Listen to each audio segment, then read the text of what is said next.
For some of you guys, you will be so blessed pagdating sa relationship, mga kapiksi, no?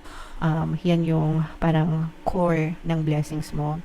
Ngayong 2025, you will be happy, you will have abundance of love and abundance of people, loving people, helpful people surrounding you, mga kapiksi. So, dahil din sa, actually, yung mga tao sa paligid mo, no, pwede rin silang maging susi para makalet go ka and makamove on ka. Pero yung iba kasi sa inyo, sinashut off nyo yung sarili nyo.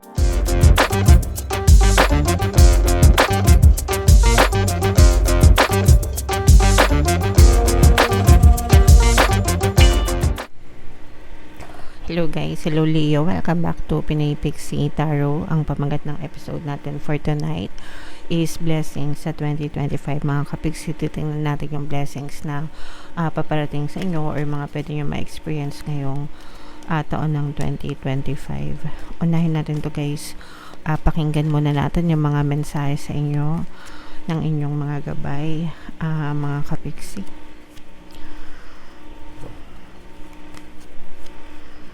Alright, so first message para sa inyo guys is si Das 8, dahan-dahan lang mga kapiksi, no?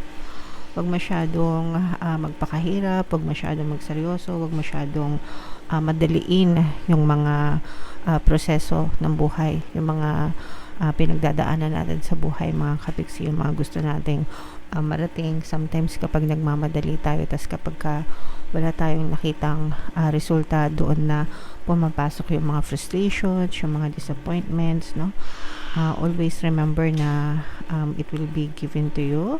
Everything will occur in its perfect timing, mga kapiksi. Okay? Dadating at dadating din yan. So, don't be too hard on yourself, mga kapiksi. You just have to, keep on going, keep on praying, keep on doing your efforts, mga kapiksi. And sabayan ng positibong mental diet, dadating at dadating din yan sa inyo guys. Okay? And ina-advise din kayo guys na humingi ng tulong sa ibang tao. And even sa inyong mga gabay, ask help from the divine universe, mga kapiksi. You can only do so much on your own, no? Pero kapag may mga taong tumutulong sa iyo, mas mapapadali yung mga dalahin mo sa buhay o yung mga gawain mo sa buhay. Kaya nga, 'di ba, sinasabi, 2 heads are better than 1, 'di ba? Pero more heads, syempre, are better than 2. Ibig sabihin, the more the merrier, mga kapiksi. Okay? So, hingi-hingi ng tulong sa iba guys para gumaan-gaan yung ating dalahin o yung mga obligasyon. Okay? And inner goddess, mga kapiksi, no? Believe in yourself, trust yourself.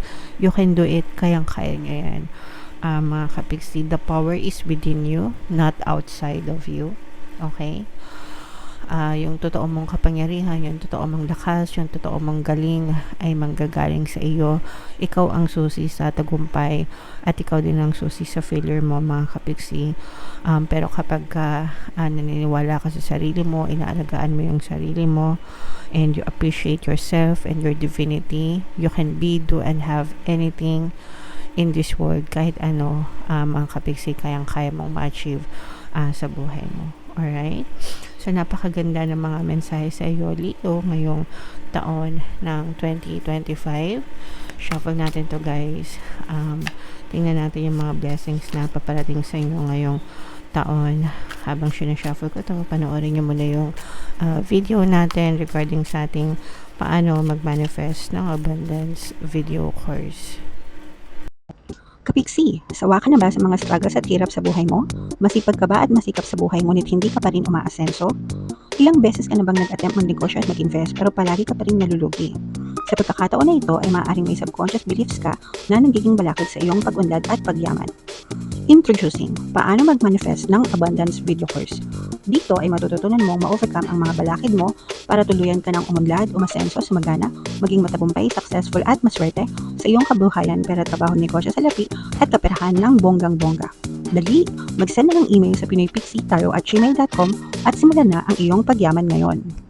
Alright, so sa lahat ng gusto mag-avail ng course guys, yung promo natin ngayong New Year, magbibigay tayo ng 10% discount sa lahat ng gustong mag-avail ng course guys, kaya mag-avail na kayo, sobrang ganda.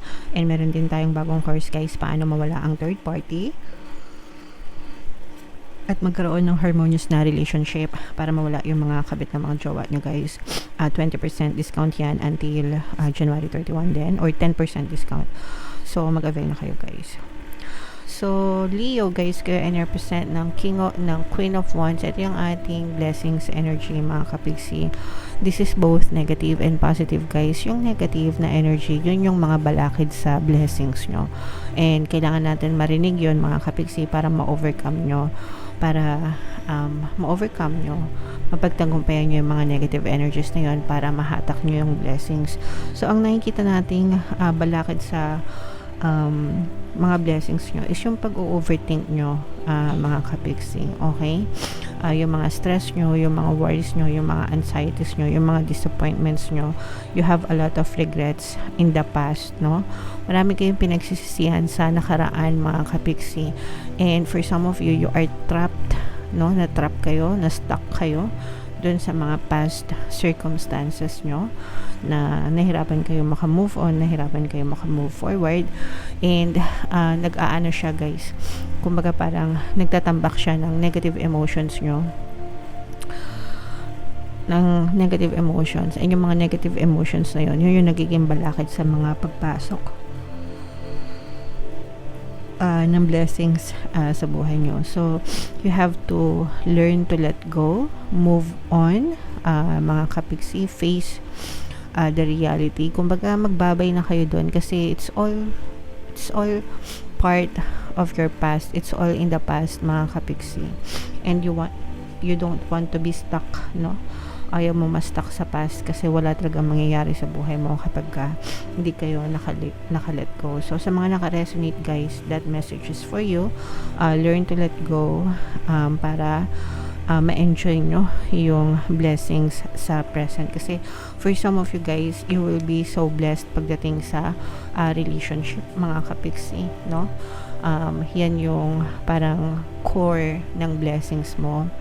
Ngayong 2025, you will be happy, you will have abundance of love and abundance of people, loving people, helpful people surrounding you, mga kapiksi. So, dahil din sa, actually, yung mga tao sa paligid mo, no, pwede rin silang maging susi para makalet go ka and makamove on ka. Pero yung iba kasi sa inyo, sinashut off nyo yung sarili nyo, kumbaga parang kinukulong nyo yung sarili nyo sa pagiging miserable, sa pagiging malungkot.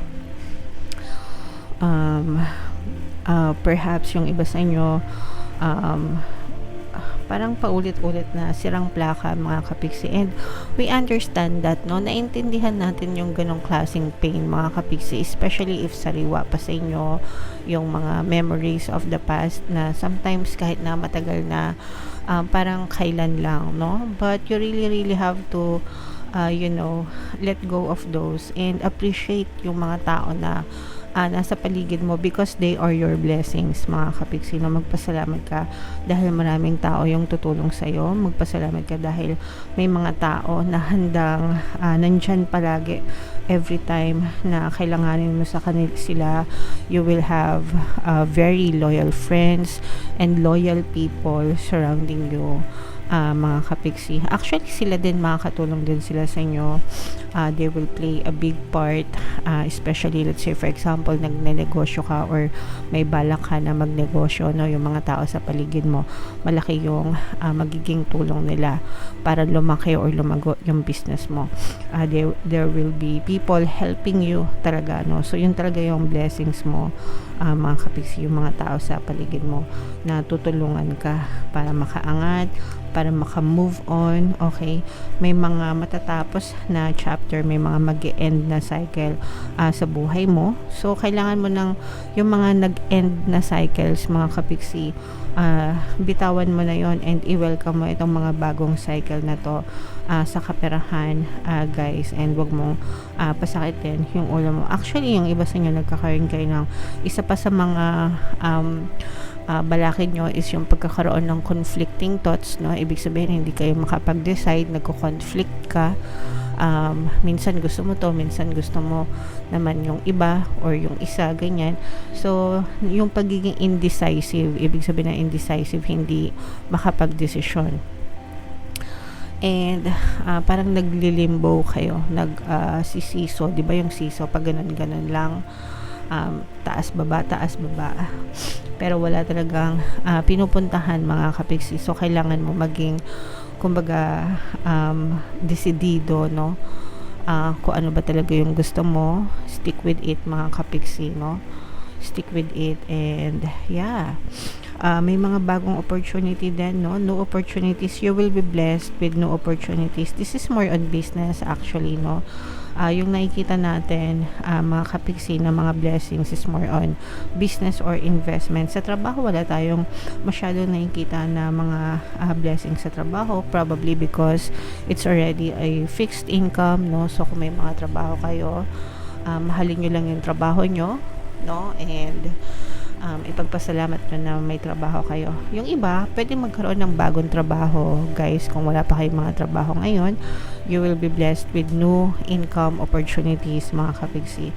Pero sa mga nagbabalak magnegosyo, guys, or sa mga nagbabalak magbukas ng negosyo ngayong 2025, you will be so blessed, mga kapiksi. So yan ang mga blessings mo, yung negosyo at saka yung mga tao, helpful people surrounding you para lumago yung negosyo mo. Okay? Basta kailangan lang desidido kayo, may paninindigan kayo, alam nyo kung ano talaga yung gusto nyo, mga kapiksi. So don't waste your time parang palagi na lang na stuck sa past. Okay? So yeah, comment down below, Leo, if feeling nyo naka-resonate kayo dyan, and i-main nyo na mga blessings sa bagong opportunity, blessings sa negosyo, and blessings sa mga tao sa paligid, guys. I-main nyo na yan sa comment section. Okay? And for more tarot readings para sa Leo, ito yung playlist nyo, guys. Ito naman yung ating success stories ng paano mag-manifest ng abundance video course. Click here to subscribe, guys. Ito yung ating mga pampaswerte subliminals. Thank you for liking, sharing, and subscribing, and see you again next time. I love you all. Have a nice day. Bye-bye.